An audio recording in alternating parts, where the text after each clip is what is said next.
Bismillahirrahmanirrahim. Assalamualaikum warahmatullahi wabarakatuh.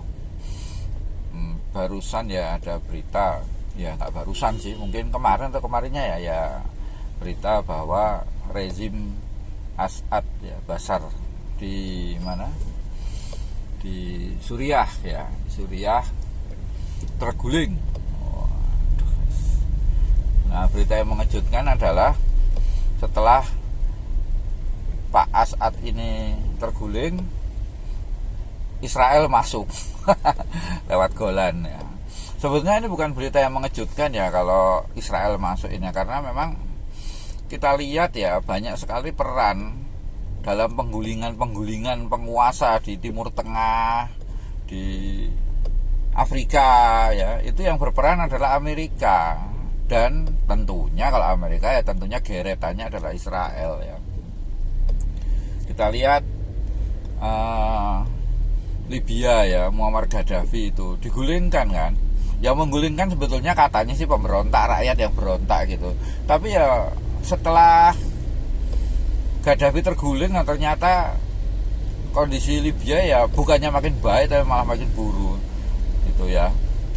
Jadi digulingkan entah kenapa gitu. Rakyatnya itu menggulingkan penguasanya sendiri. Memang rezim udah berkuasa lama gitu ya, tapi ternyata ketika terguling hasilnya ya belum tentu lebih baik daripada ketika rezim itu berkuasa ya.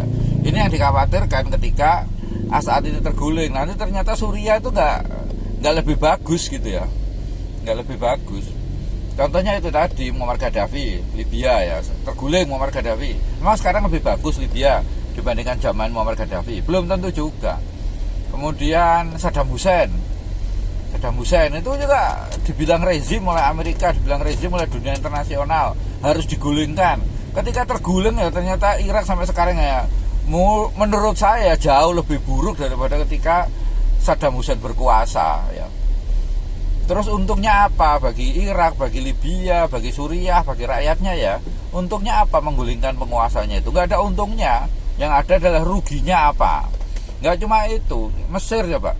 Dulu Morsi itu digulingkan juga, Presiden Morsi, walaupun bukan rezim, dia berkuasa belum satu periode kalau nggak salah, udah digulingkan ya. Jadi kondisinya belum tentu lebih baik ketika Pak Morsi itu berkuasa. Tapi kalau Morsi ini kan masih sebentar ya, jadi belum kelihatan, belum bisa dibanding-bandingkan gitu. Tapi kalau Asad ini udah berkuasa puluhan tahun, Gaddafi juga udah berkuasa puluhan tahun, Saddam itu juga berkali-kali kepilih jadi presiden lagi. Tiga ini udah jadi contoh. Ketika digulingkan Irak, Libya, dan kita lihat nanti Suriah ini, apakah lebih baik daripada sebelum rezim-rezim itu digulingkan?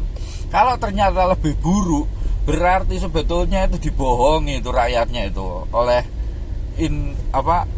informasi berita internasional yang menyatakan bahwa rezim harus digulingkan. Ternyata enggak juga ya.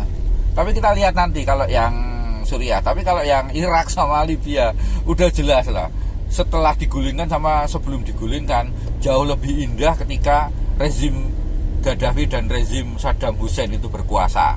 Jauh lebih indah dibandingkan sekarang. Assalamualaikum warahmatullahi wabarakatuh.